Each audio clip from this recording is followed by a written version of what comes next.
Hey guys, welcome back to my channel. It's your girl Miss R, fabulous, pretty, put any side and pretty in our real life. Yo, you know the vibe. So guys, yes, you guys have been really stressing me out. You guys have been saying, Renee, where's part two? Where's part two story time? Where did you go, sis? We need it. Come back here right now. Guys, you guys know that YouTube is not my only source of income. Like, your girl is a CEO, babe. A big fucking CEO. I am an entrepreneur. So you know what? Business I for always come first. When I ask Christ, me I telling her. But when I have time, I have time. Anyways, guys, obviously cool. Like, if you're new but if you're new to my channel, please make sure you like, comment and subscribe and click that bell so you know whenever I post a video. Stick with the fam. Join the family, because you know so obvious a ton up. And if you're a welcome subscriber, big up yourself. I love you guys so much. Okay. In my last story time, I shared with you something that happened to me with a guy that I was dating for a month. Yes, please. I have seen the comments, I have seen it all, and I know you guys are always thinking, look, we're rooting for you, Ren, but you just keep going for the wrong guys over and over again. And this is why I've chosen to be a celibate for 1 year. This is why I've chosen not to give myself to anybody and to like protect my heart and to just work on myself and focus on me right now and keep God close. I kind of got distance with God for a while because I was in a really dark place and things wasn't really working out for me the way I wanted it to work out for me. And now that I've kind of got back close, I've basically been praying a lot, getting back close to him, and I'm in a much better place than I was before. And one thing I can say to you guys is that I will not forget God in the process of my healing. And I know that you guys have my best interest at heart. I salute you guys and I love you guys for that. I love the support that you guys continuously always give me. I know that life is all about making mistakes and taking accountability. So at the end of the day, in this story time, I do take a massive accountability because I believe that there was so many red flags there and I did not pay attention. Or maybe I think I just chose not to pay attention to the red flags. I just don't know why I did that. I can only blame myself because at the end of the day, there was so many red flags and I just chose to ignore it. But right now, like I said, I'm practicing celibacy. I'm going to let this pussy marinate for my husband in the future. I'm just so over just dating somebody, ending up sleeping with that person, then things don't work out. I'm just tired of that. I'm completely fucking utterly tired. So what God's telling me right now, get it for close your blood clot leg and wait for your man for come. Wait till me send your husband. That is what God's telling me. So that's exactly what I'm about to. That's exactly what I'm doing. I'm just focusing on me, putting all my love and my time and my energy into my businesses. If I just literally sat down one day and said, you know what, Renee, the way you crave love and you want man love, you need to love your business, because anyhow you love your business the way you love man, I'm telling you, your business will be in a better position. And that's exactly what I'm doing. You see, one thing about me, one thing's for sure, two things for certain. I say it how it is. You guys know Renee's shameless. You can't shame somebody that's shameless. And I don't give a fuck what anybody wants to say on social media about me. I own a business that if you guys don't like me, you know where the door is. Because I don't beg you lot to watch this channel. I keep it real. I live my truth, and it is what it is. Bob's your fucking uncle. Anyways, guys, let's get straight into the story time. Please make sure you like, comment, subscribe, and I'll see you guys again in another story time after this, because it's going to be my last one for next year. But anyways, yeah. So when I got back to London and I started deeping like, wow, like this guy lied to me about who the fuck he was. This guy's not a twin. I just remember just walking down my road and I was getting irritated and pissed off. So I called him and I was like, why? I said, are you lying to me? You better tell me now. Like, and then he ended up telling me, like, he ended up saying to me, you know what? He is M9. M9, the rapper from Cardiff. He said to me that, yeah, he is M9. Like, that is him. That's his alter ego. That's somebody that he is. And I said to him, why do you not just tell me from the get-go that you are M9? He was like, because I didn't know how you feel about it, because I didn't want to just say that to you. But babe, do you know what I was thinking? It's like I was in a relationship with an aspiring rapper anyway. So to be honest, if you told me that you was an upcoming rapper, I'd be like, you know what, it is what it is, just another one on my list. Like, I just can't be bothered. But it's just like, when I started to find out more and more about him, we had an argument and stuff. And there was a time when he said to me, oh, I don't mind you doing a story time about me, but just don't make anybody know that you're talking about me. Don't make things bait. Don't say certain things where people can clock it's me. And that for me was just like, how can you tell me in the middle of our argument that I can do a story time about you? So basically, you don't want good for yourself then. You want the whole world to know what kind of nasty Gerard's bottom boy you are. So when I got in the house now, from coming back from Victoria Station, me and him had a massive argument. That's when he started sending me those disgusting messages about he's gonna send people to my house to kill me and all these things. I was thinking, like, I'm not scared of you, one. The God that I serve don't play about me. I'm one kitty.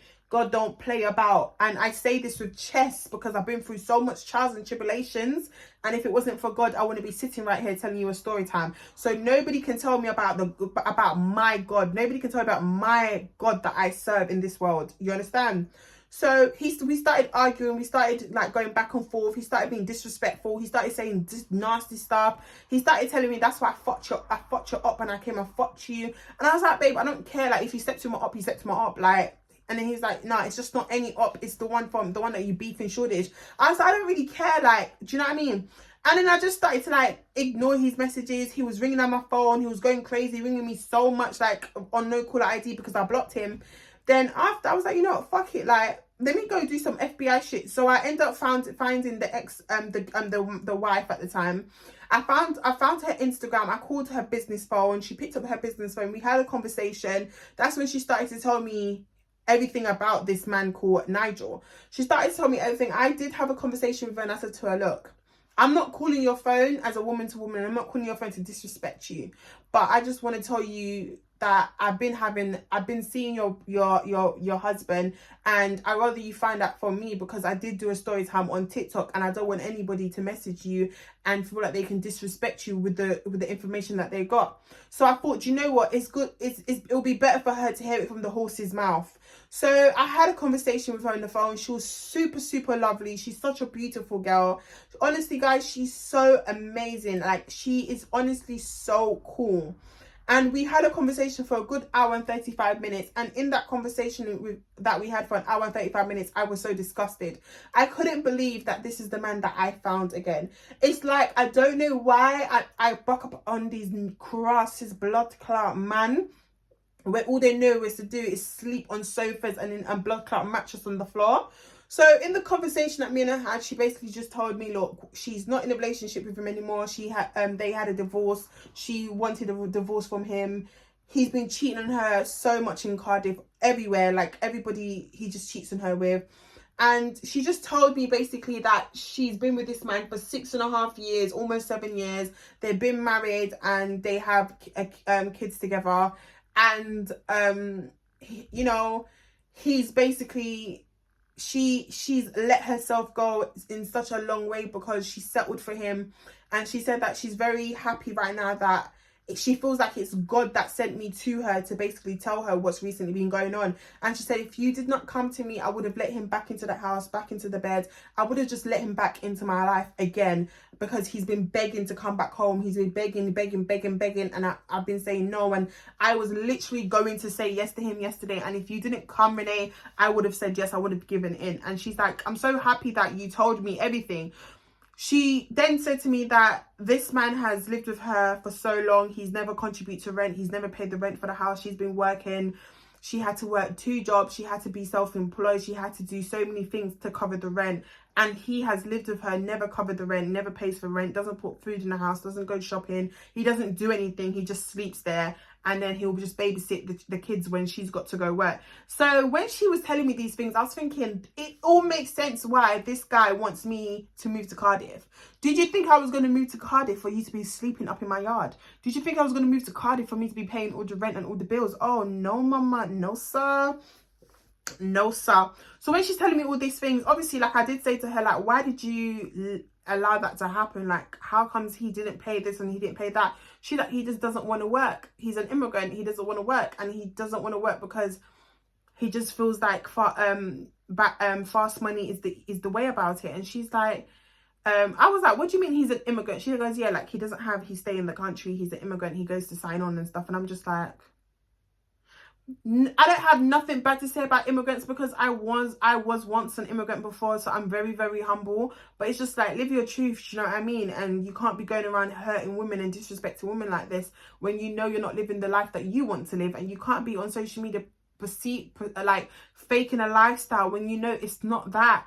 Do you know what I mean? So I was like, wow, like this guy told me that he has a UK passport. This guy told me that he catches flights. This guy tells me this guy tells me that. She was like, no, he's lying because he goes to the job centre to sign on. He can't even leave the country. Like he's got a case and all these things. And I was sitting there like, what? How can you sit there and lie like that? Like, how can you just lie out your fucking teeth that you've got a British passport, you travel, you go here and there. He's there saying, like, oh, he wants to do vacation with me. He wants to take me to Dubai. He wants to take me here and there. But you know you can't even leave the fucking country. So how does that even make sense, rude boy? We went to then speaking about that he's treated her so badly to the point where it's like, she will find out he's been cheating on her. She'll confront him. She'll cry herself to sleep at nighttime, and he will sleep next to her and hear her cry and not even hug her, kiss her, or even comfort her. Like, do you know what I mean? And shout out to her, because you know what? She's such a beautiful girl, and I'm so proud that she's finally decided to move on with her life and move on without him, because she's so beautiful and she deserves so much better than this guy, like so much better.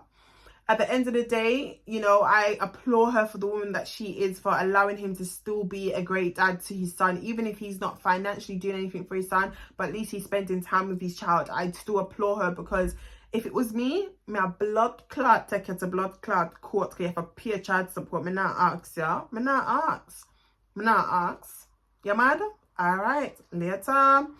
So after we had that conversation or whatever, like, I told her basically everything that happened. I told her when I've been seeing him, when we've been speaking.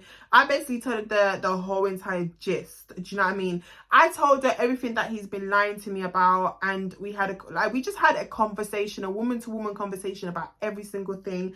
I found out so many things. Like, when I asked her, like, he said he's got a twin brother, she said, excuse me.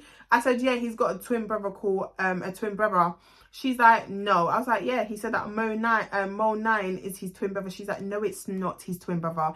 Nigel does not have a brother. I was like, well, he told me he lives in Peckham. She's like, no, he doesn't. He lives in Cardiff. He's lived here all his life.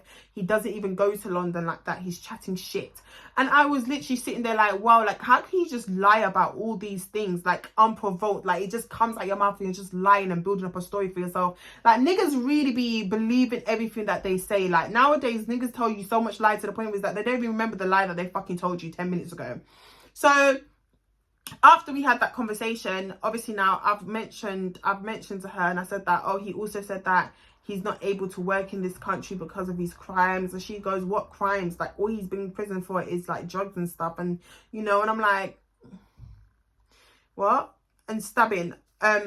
Because he told me that he has a crime history and he went to prison for things and stuff like that. I'm not going to go too in details about what he went to jail for, to be honest with you, because, like, it's just, I don't really care about the whole jail thing, become a love bad man. I'm joking. But yeah, like, we sat down, we spoke about a lot of things, and I just told her, like, everything that happened. And she asked me, like, do you mind telling me, like, did he do anything sexual with you? And I was like, yeah, he was eating me out. And she was like, wait, what? And I was like, yeah, he was yamming at my front because he just seems to love it. And she was like, he barely does that to me, so I'm very confused to why he was doing it to you so much. And I was like, yeah, like, he was yamming it out, and he used the grapes as well. And she said, excuse me? And I was like, yeah, grapes, like, he used grapes. And let's talk about the grapes, because in part one I did mention grapes to you guys. I just didn't go into detail. The thing is, when me and him cheated and stuff in the apartment, and we had our moment or whatever, there was plenty of times where I told this guy to stop. There was plenty of times when I was like, look, I don't want to do this no more, because, like, it was a bit X-rated. It was so bizarre to the point where this man's leg, when I was in doggy position, which that's already a PTSD for me, I never felt comfortable in doggy position. I just remember I kept trying to go into missionary all the time. I didn't really feel comfortable in that position. And I don't know if it's because he never made me feel comfortable, but I just didn't really feel comfortable in that position because of my PTSD. And this guy kept having his phone on the bed, and he kept trying to pick up the phone, and every time I see him grab the phone, I always look back like, what are you doing? So there was a time where I was like, bro, what the fuck are you doing? Like, why are you picking up your phone? And he's like, I'm trying to play music. I'm like, bro, I'm not stupid, bro. Like, you're not going to try and think you're going to record me because you're not about to record me because you like the way a certain position looks. You're not going to do that. So I kept saying to him, like, what you doing? Like, don't do, like, why are you picking up your phone? He was like, oh, you're just paranoid. Here you go again. Your PTSD's kicking in. I'm not paranoid, but I'm telling you what, I'm telling you what I'm seeing. Then Tutu's now out of nowhere. This guy's still moving, you know, still juking, and I see he's one of his legs. Obviously, one of his legs now. One of his legs are standing on the bed, and this man is standing with one of the legs on the headboard. I don't understand, guys. Please do not even ask me what was going on, because 9 out of 10, I didn't even understand what the fuck was going on. I felt like this guy was on Molly. I felt like this guy was on drugs. I felt like this guy was on ecstasy or some shit, like, because I never understood why you're standing on the bed with one of your legs on the fucking headboard, like, it looked just like this, on one of the foot here, the next foot on the bed, and you're just in the air doing this. I was very confused, and I never felt comfortable. I was like, brother, look, you need to stop, like, chill now. Then every time I would say to him, stop, he'll be yamming at my front. Every time I told this guy to stop, he's eating at my cooch. And obviously, that's my weak spot. So if you're yamming at my front, bray, like, I can't tell you to stop, because his head game was so good. His head game was so amazing. Like, it was just crazy. Out of nowhere, this guy has gone and got grapes and start poking the grapes inside my vagina. I did not understand what was going on. I didn't understand what was going on. Guys, this was the first time I was able to have intercourse, especially because of my whole appendix situation, and my surgery was so intense, and I had a PID. So this was the first time I was able to, like, have intercourse with somebody. So I was roasting for so long, and I finally let my roast go. And this guy just started to do some mad things, and I just was not feeling it. I was just like, what the fuck is going on? Can you go and use my sister's charger? She's going until 6 a.m. in the morning. I really don't get the fuck that. Yeah, carry on with your video. So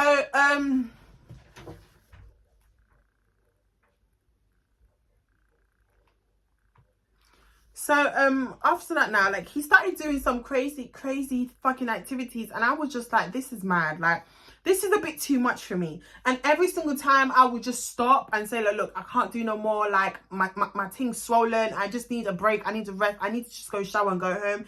This guy will grab me, pull me to the edge of the bed, start eating at my cooch. Like, he would just do the most. Like, it was just too much. And I was like, bro, stop now, innit? Like, I must have pushed him off now. I went in the shower.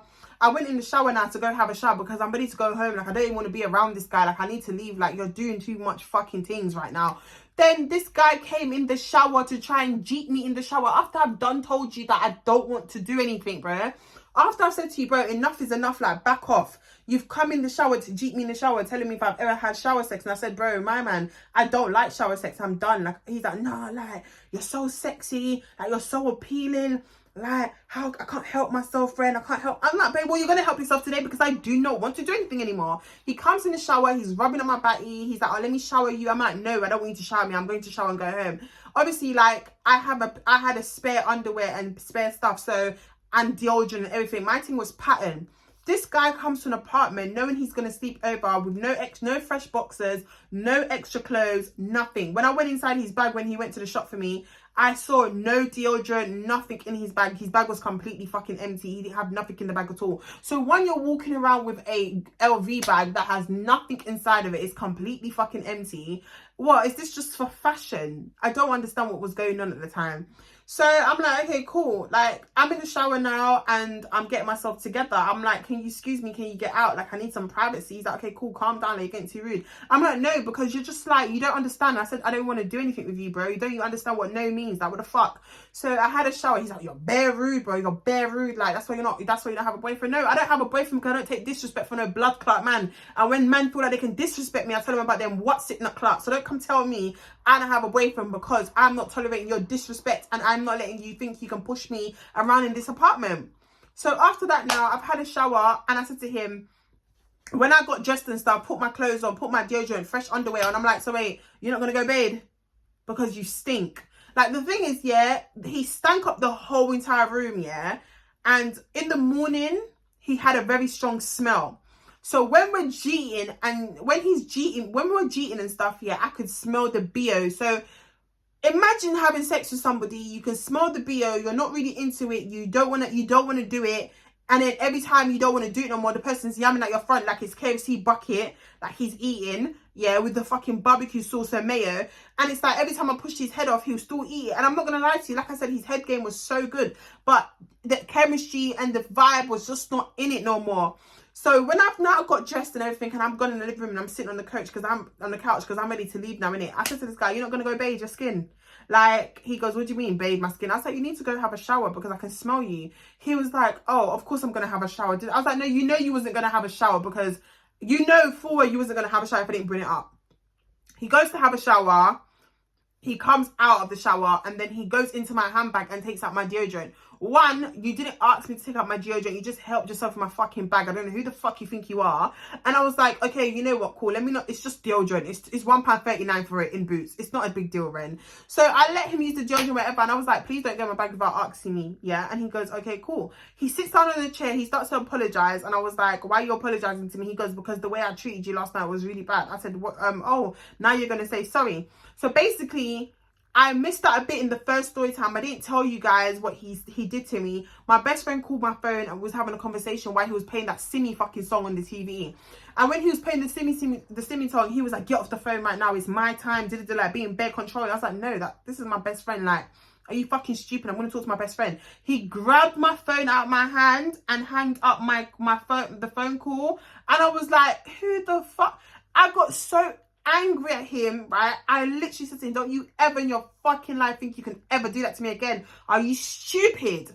Don't ever do that. He's lucky I didn't come at the house that time because there was no trains available and no coach available at the time that he did this shit, because I would have went I would have went home. Best believe I would have went fucking home. So after that now, he's got dressed, got ready, put deodorant on or whatever. So then after, like, he starts to talk to me about the grape situation. He's like, oh, did you love the way I was eating you out with the grapes? I was like, it was bizarre, babes. Like, come on, darling. Finesse. You think you eating my cooch with grapes is okay? Babe, no. It was absolutely bizarre. You're pushing the grapes in and out of me like it's fucking Cheerios. Like, babe, don't piss me off, right? So after now, we've got after this whole situation, we've been arguing. We went to go get something to eat. When we went to go get something to eat, he was telling me, oh, like, you're not as bad as people make you out to be. You're actually a nice person. We get along so well. I'm thinking, sitting in my head thinking, you think we get along, babe? When I get back home, I'm not dealing with you. Like, I just can't be up to this. You're just a mental. He drops me to the train station. Train station. There's no fucking train. I had to take a fucking coach home. I got irritated and pissed off. I had to wait hours with him outside the train station because they was like, oh, any trains back to London? It's a strike right now, so there's no trains available. So we're very sorry about this. I'm there now thinking, bro, what the fuck?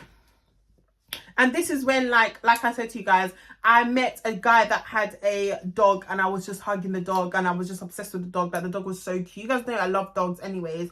I love cute small dogs. I just don't love fucking big ass dogs like American Bully and stuff like that. Like, I can't handle those dogs.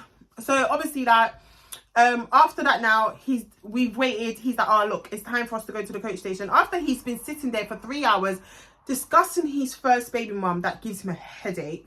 He can't stand his first baby mum. He doesn't like her. He was venting to me about this whole baby mum situation. He was like, oh, like my second baby mum, who's my ex-wife, she treated me so badly. Like, he was going on and on about her, saying that, oh, he made her feel very shit in the relationship. And I was thinking, look at this dumb bastard venting to me like I believe anything that he's saying. Honestly, guys, you know what? It was the worst experience. Even though I just wanted to bust my nut and just get my pleasure, I thought to myself, this all happened because I didn't want to go backwards to any of my exes because I can't stand any of them at the time and I just didn't care. I just wanted to satisfy myself and then go about my business. You know, sometimes it's like in life, it's okay for a girl to use a man for his dick. You don't have to be the guy. You don't have to do anything. You just want to get your pleasure and go. So this is why I've said to myself, I don't want to do nothing with no one. Like, I just want to be a celibate and I just want to focus on myself. I had to go out my way and purchase a dildo that cost me £36 from Hand Summers. Because if I have to pleasure myself, I'll pleasure myself with a fake plastic. I don't have time for no blood clot man. And I certainly don't have time for another narcissist in my life. I just don't want it. I just don't have time for it. I have a lot of healing and soul searching to do with myself and a lot of prayers to do. and I need to work on myself, and I'm tired to the point where it's like I would not come back on YouTube and tell you guys another story time to probably like when I get into a serious relationship. Joke. I'm not coming back on YouTube and telling you another story time about myself with a man. It's not happening because I'm tired. I'm not gonna allow it to happen again. No, Bob's my rascal uncle. But anyways, he drops me to the coach station now, and then like he's being bare sweet, bare cute with me. He puts me in the coach, and I don't know what happened from there because I started to miss the guy. It was a bit confusing. Like I missed the way he was certain bits, and the other bit I was just like, you're just too much. And then when I got back to London, we had this whole massive argument. That's when I found out that he wasn't really M9. That's when I found out that he is M9. That's when he started to tell me the truth, that he is the rapper that he's been faking to be his twin. Then I spoke to his ex-wife or current wife, whatever the situation is with them. And that's when I started to find out so much about this guy that, you know, he lives in his mum's house on the fucking sofa. He doesn't have a house. He doesn't drive. He doesn't know how to drive. He doesn't have a license. She basically, the girl told me everything. Like she told me that he's never helped her pay rent. He's never done this. He's never done that. He just lives rent free in her yard, and he just cheats on her. All he does is cheating her 24/7 and looks after her. Looks after the kids when she's at work, and she just comes home, and then he will go back to his mate's house or his mom's house to go sleep, because at the end of the day, it is what it is. Do you know what I mean? I found out so much, and I sat there and I started to cry because I thought to myself, how the fuck could I let myself go like that? I have a lot of shit to sort out, and I have a lot of shit to sort out with myself.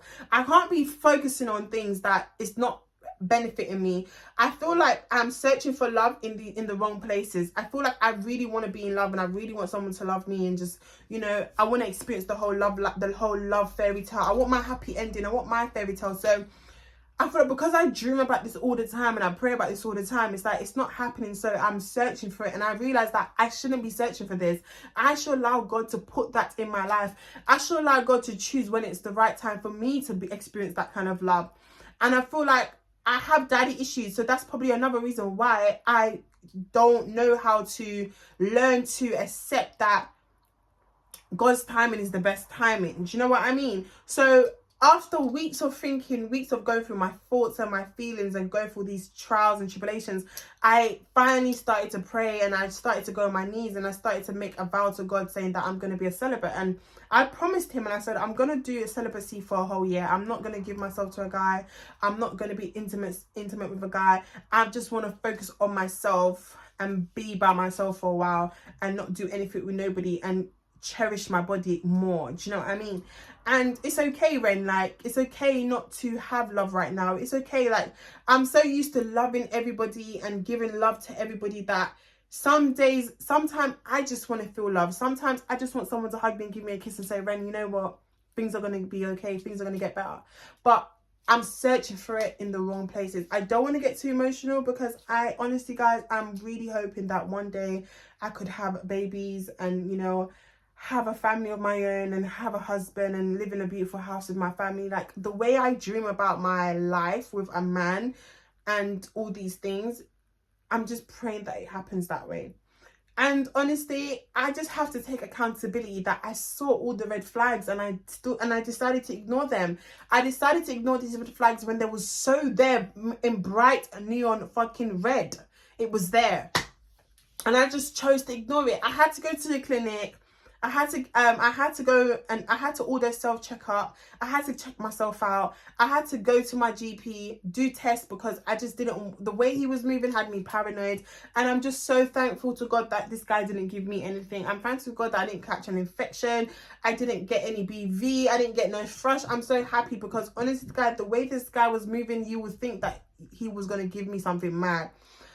But I'm just so... I praise God, and I said to myself, you know what, God, it could have gone completely left. And this is where I said, I'm not giving myself to nobody again. No. It just wasn't worth it. Honestly, it just wasn't worth the stress and the fucking headache. But honestly, guys, to anybody watching this video, please stay away from that creature. Be careful. Please be careful. And right now, if you're in a position where you're searching for love and you just want to feel loved and you just waiting for your happy ever after, I'm in that boat with you too, sis. And you know what? Right now, I would say that we just have to learn to love ourselves. I feel like I don't love myself enough. I feel that I lack of self-love. I feel like if I loved myself more, and I wouldn't tolerate for certain disrespect and I wouldn't tolerate for these trashy men. I feel like right now I have to love myself more, focus on myself, heal in a lot of departments, a lot of areas, and just be the better person for myself that I want my future for my kids to look up to and my supporters to look up to. So right now I'm just going to learn to love myself and value myself a lot more, and not chase anybody and not look for men and not fall in love with a guy easily, or not catch feelings for a guy so quickly. I'm a Libra. I can't help my emotions. I'm such a hopeless romantic person. I wear my heart on my fucking sleeve. But you know what, it is where it is. We move. Bob's your fucking uncle. We peru para. Life is for living. Okay? Anyways, guys, I have one more story time after this, and I'll see you guys in my next story time. Thank you guys so much for watching. Please make sure you like, comment, subscribe, and I'll see you in my next video. Bye, guys. Don't forget to shop this week. Link in my bio in my collection. 20% off.